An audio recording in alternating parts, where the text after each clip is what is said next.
Paper leakage ఘటనను రాజకీయం చేసి విద్యార్థుల జీవితాలను బలి చేయొద్దని విద్యార్థి సంఘ నేతలు కోరుతున్నారు. ఇక టీపీసీసీ అధ్యక్షుడు రేవంత్ రెడ్డి ఉస్మానియా యూనివర్సిటీకి రావద్దని ఐక్య విద్యార్థి సంఘాల సంఘటన అల్టిమేటం జారీ చేసింది. ఇక విద్యార్థుల భవిష్యత్తు రాజకీయాలు చేయడం మానుకోవాలని హితవు పలుకుతున్న విద్యార్థి సంఘాల నేతలతో మా ప్రతినిధి Keerthana face to face. TSPSC leakage విషయంలో ఇప్పటివరకు చాలా ఆందోళన నిరసనలు అయితే జరుగుతున్నాయి. ప్రస్తుతం మనం ఓయూ యూనివర్సిటీలో ఉన్నాము. ఇక్కడ విద్యార్థులు నిరుద్యోగులు కూడా చాలా మంది ఉన్నారు. అసలు ఈ లీకేజ్ విషయంలో జరిగిన అవకతవకల గురించి కనుక చూసుకున్నట్లయితే విద్యార్థుల భవిష్యత్తు గందరగోళంగా మారిందనే చెప్పుకోవచ్చు. మరి వారి మాటలో వారి అభిప్రాయం ఏంటో కూడా తెలుసుకుందాం. సార్ చెప్పండి, ఇప్పటివరకు జరిగిన ఈ లీకేజ్ విషయంలో ఎంతో మంది మెరిట్ స్టూడెంట్స్ వాళ్ళకి అన్యాయం జరిగిందని చెప్పేసి అంటున్నారు. మరి మీరు దీని గురించి చెప్పాల్సి వస్తే ఏం చెప్తారు?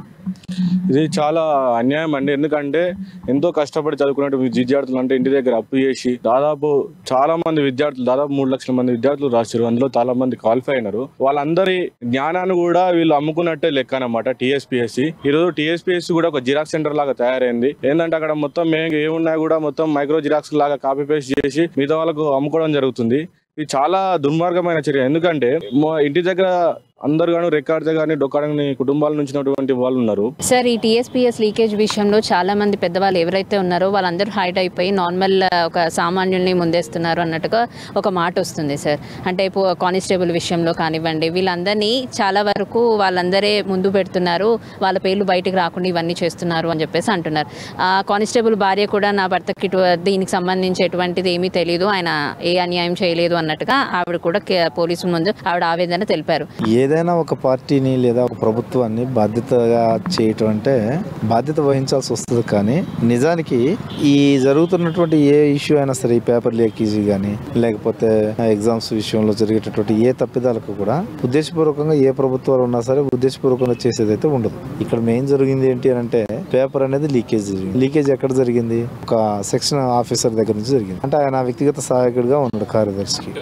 ఏదైతే గ్రూప్స్ కు ప్రిపేర్ అవుతున్నటువంటి కాంపిటేటివ్ ప్రిపేర్ అవుతున్నటువంటి విద్యార్థులకు మేము ఒకటే చెప్తా ఉన్నాము, ప్రభుత్వం ఎంత మొండి వైఖరి అవలంబించినా ఎలాంటి లీకేజీకి సంబంధించినటువంటి ఎన్ని లీకేజీలు చేసినా కానీ పూర్తి స్థాయిలో రాష్ట్ర ప్రభుత్వం మెడల్ వంచి పారదర్శకంగా ఉద్యోగాల ప్రక్రియ చేపట్టేంత వరకు విద్యార్థి సంఘాలుగా ఉస్మానియా యూనివర్సిటీ విద్యార్థులుగా మీకు అండగా నిలబడతాం.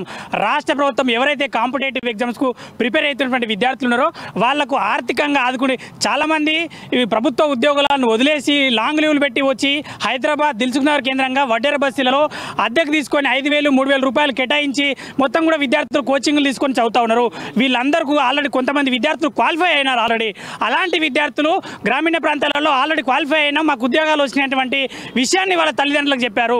వాళ్ళు మొత్తం కూడా ఈరోజు మళ్ళీ ఎగ్జామ్ లీకేజ్ అయింది, క్యాన్సిల్ అయింది అంటూ నిరాశ నిస్పృహలకు లోనైనారు. విద్యార్థులకు మొత్తం కూడా మేము ఉస్మానియా యూనివర్సిటీ విద్యార్థులుగా మీకోసం మీ ఉద్యోగాలకు సంబంధించిన ప్రక్రియ నీతిగా నిజాయితీగా నికాసుగా మొత్తం కూడా పరీక్ష ప్రక్రియ కొనసాగేంత వరకు కూడా విద్యార్థుల సంఘాలుగా పూర్తి స్థాయిలో కొట్లాడతాం. అదేవిధంగా టీఆర్ఎస్ పార్టీ ఇచ్చినటువంటి హామీ నిరుద్యోగ వృత్తి 3,000 పదాలు ఇవ్వాలి. అదేవిధంగా క్వాలిఫై అయినటువంటి గ్రూప్ 1 అభ్యర్థులు కాంపిటేటివ్ ప్రిపేర్ అయినటువంటి విద్యార్థులు మొత్తం కూడా రాష్ట్ర ప్రభుత్వం కోచింగ్ ఉచితంగా అందజేయాలి.